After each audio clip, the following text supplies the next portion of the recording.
A fitness center is interested in finding an 80% confidence interval for the mean number of days per week that Americans who are members of a fitness club go to their fitness center.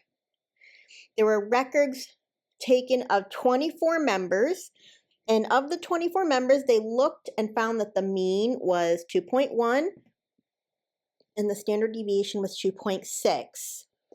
Find the 80% confidence interval, and we're going to round all answers to the nearest hundredth. So when we read this, it says we're taking 24 members. So that's our sample. Of all the members, we're taking 24. And when we found the mean of that sample, it was 2.1 and the standard deviation was 2.6. These values are coming from the sample. So 2.1 is going to be our sample mean, and 2.6 is going to be our sample standard deviation. Nowhere in this paragraph were we given the population standard deviation, so we're going to put DNE for this value. The sample size was 24. So we're going to put in N as 24. That's how many members were in the sample, and that's stated here as 24. Now, because we're trying to find a confidence interval and we do not know the population standard deviation, we are going to use the t-distribution. And we're told that we're doing an 80% confidence level, which means 80% is going to fall in between our two values for our confidence interval. So 80% is going to be in between here, and we're trying to find our low and our high value that gives us that 80% in the center.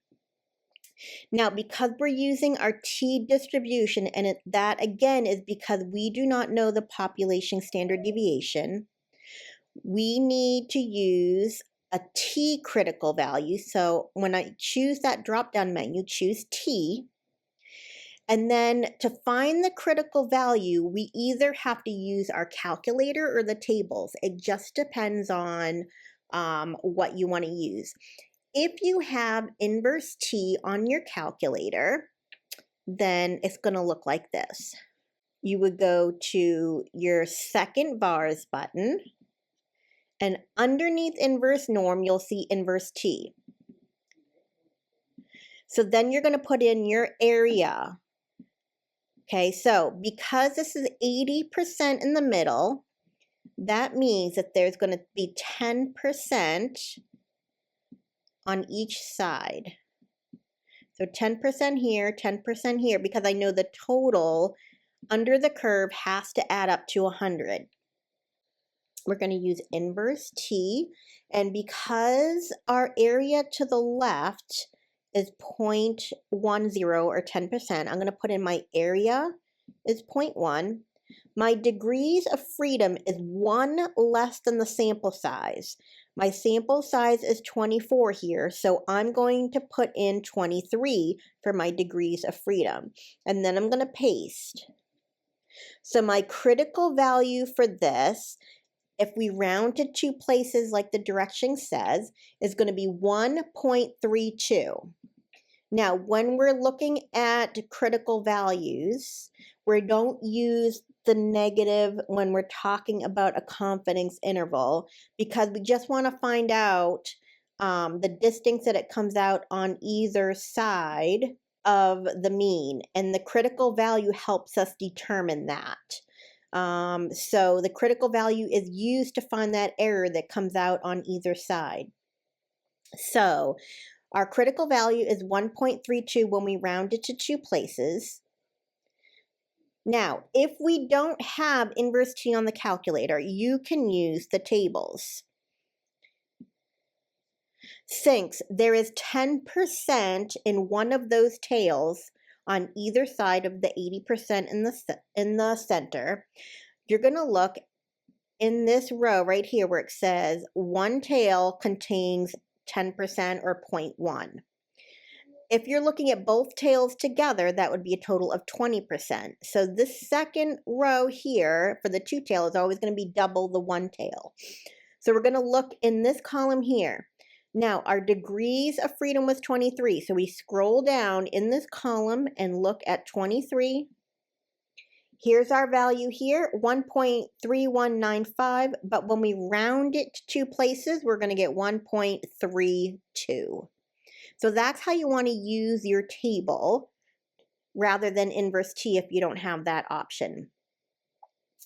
Now, the calculator will directly tell us what our interval is without having to calculate the error by hand. And to do that, let me pull my calculator back up. We're going to hit Stat. We're going to go over to Tests. And we're going to scroll down and find T interval. Since we're finding a confidence interval using the T distribution, we're going to do T interval. Don't get that confused with T-test. That's something we're going to use later on. But right now we're looking for T interval. In that case, it's option number 8 here. I'm going to hit Enter. Now, you have two options on how you enter in your information. You could do it by a list using the data mode, and you tell the calculator what list you put the data, or in this case, we're just entering in the statistics. So I'm going to hit enter on stacks, and then I'm going to put in all the information that I've collected from the problem. The sample mean is 2.1. The standard deviation for the sample is 2.6. The sample size is 24. Our confidence level is 80%, and we put it in as a decimal, 0.80. And then we choose calculate, and it will give us our interval here. This is our low value, and then the second is our high value. So it goes from 1.3997 to 2.8003. So rounding that to two places, I get 1.4 for my low value. And when I look at the higher of the two values, the higher of the two values is 2.8 when I round it to two places. And we would say for our conclusion, we estimate with 80% confidence that the mean time of days per week that Americans can visit their fitness center is between 1.4 and 2.8. Now, what that means in terms of this picture is that the interval that contains 80% in the center would be 1.4 to 2.8. So 80% is in the center, my low value is 1.4, and my high value is 2.8. This critical value here will help us calculate the error if you're doing it by hand. There's a formula to find the error, but luckily the calculator will do that for us. And so we just need to know how to recognize how to find that critical value, because we're going to use it again later with hypothesis testing. So you either use the calculator inverse T, or you use the table for your T critical values. And that's in the case that you do not know your population standard deviation. Don't forget, if the population standard deviation is known, then you would use the normal distribution instead of the T distribution, and you would use inverse norm and use Z's instead of T's.